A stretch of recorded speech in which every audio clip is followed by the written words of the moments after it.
A very warm welcome to learn simple English. दोस्तों, आज के वीडियो में आप सीखेंगे कि कैसे इंग्लिश के सेंटेंसेस से आपने अपने एंगर को एक्सप्रेस करना है। आइए बिना देर किए हुए शुरू करते हैं। And here comes the first sentence on your screen. क्या ये आपकी गलती नहीं है? Is it not your fault? Is it not your fault? सामने वाले को उसकी गलती का एहसास कराने के लिए ऐसा कहने से ना चूकें। क्या आप मेरी रोटी कमाते हो? Do you earn my bread? Do you earn my bread? यानी आप होते कौन हो दखल अंदाजी करने वाले या मुझ पर धौंस जमाने वाले। एक शब्द भी नहीं बोलना। Don't utter even a single word. Don't utter even a single word. क्योंकि मैं गुस्से में हूँ और हो सकता है इसका खामियाजा आपको भुगतना पड़े। क्या आप चाहते हैं मैं आपकी बेइज्जती करूं? Do you want me to insult you? Do you want me to insult you? यानी इस तरह से बुरा व्यवहार मत करो कि मैं आपकी इंसल्ट करने पर मजबूर हो जाऊं। अब आप मुझे याद रखोगे। Now you will remember me. Now you will remember मी। सामने वाले को करारा सबक या जवाब देने के लिए आप ऐसा कहें। मैं कोई रहम नहीं दिखाऊंगा। I will show no mercy.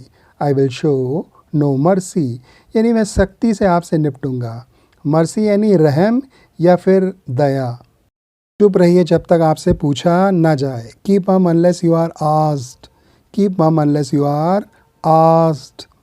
क्योंकि आपका बोलना मुझे केवल गुस्सा दिला सकता है।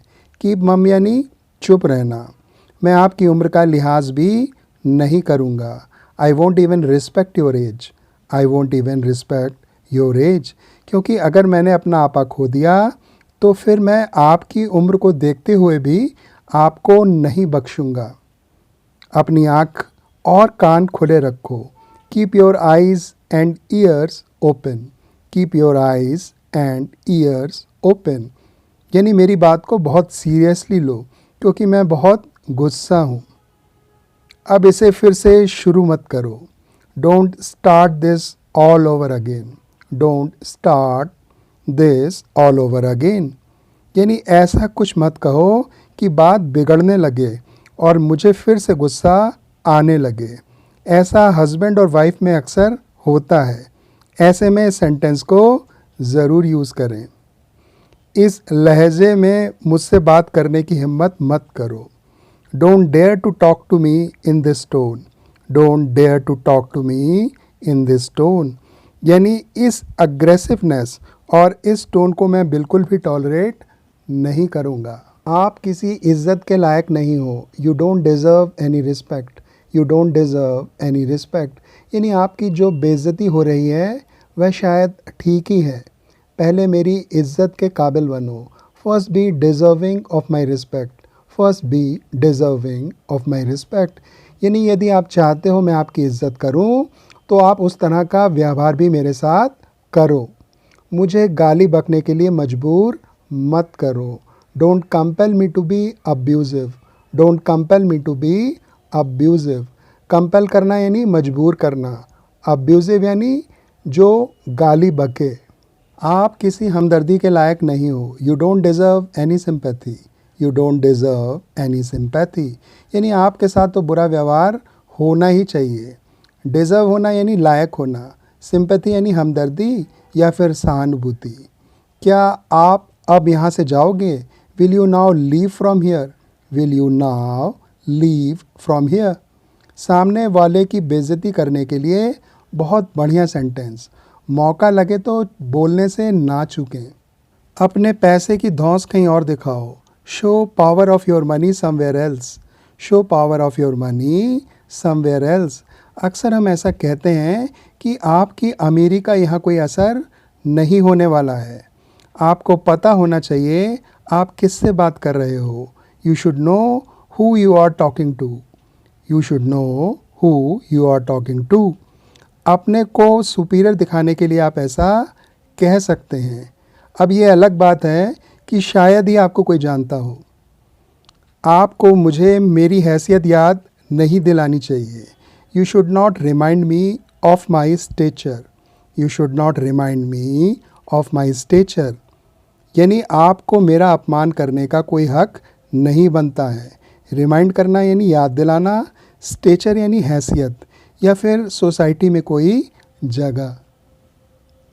अब इसे और मत बिगाड़ो, don't make it worse, don't make it worse, क्योंकि सिचुएशन पहले ही टेंस है और अब आप इसे और मत बिगाड़ो।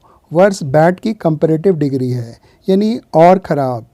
मुझे इस तरह मत घूरो, don't stare at me like this, don't stare at me like this, क्योंकि आपके घूरने से मैं डरने वाला नहीं हूँ। स्टेयर करना यानी घूरना, यहाँ पर ये वर्ब की तरह यूज़ हुआ है। करो जो आपकी मर्ज़ी है लेकिन मुझे बख्श दीजिए। Do as you please but spare me, do as you please but spare me.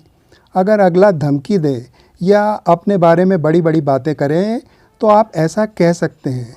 Please यानी मर्ज़ी या जिसमें आपकी खुशी हो। प्लीज़ का ये भी एक अर्थ होता है। स्पेयर करना यानी बख्शना या फिर छोड़ना। मुझसे थप्पड़ खाने का इंतज़ार मत करो, don't wait to be slapped by me, don't wait to be slapped by me, यानी ऐसी हरकतें मत करो कि मुझे आपको थप्पड़ लगाना ही पड़े। स्लैप करना यानी थप्पड़ मारना। आज मैं नहीं या आप नहीं, either I don't exist today और यू डोंट एग्जिस्ट। जब लड़ाई हो रही हो तो आप गुस्से में ऐसा कह सकते हैं, लेकिन इसे केवल इंग्लिश बोलने तक सीमित रखें। कोई वायलेंस या फिज़िकल हार्म कतई नहीं। बोलो अगर यदि बोलना है तो। Speak up if you have to, speak up if you have to, यानी ज़रूरत हो तभी बोलो, नहीं तो आप चुपचाप बहुत अच्छे लगते हो। कभी भी मेरे सब्र का इम्तहान मत लेना। Never ever test my patience, never ever test my patience, यानी मैं कभी भी आपे से बाहर हो जाता हूँ और फिर जो होता है आप जानते ही होंगे। मुझे आपके बारे में सब कुछ भूलने के लिए मजबूर मत करो।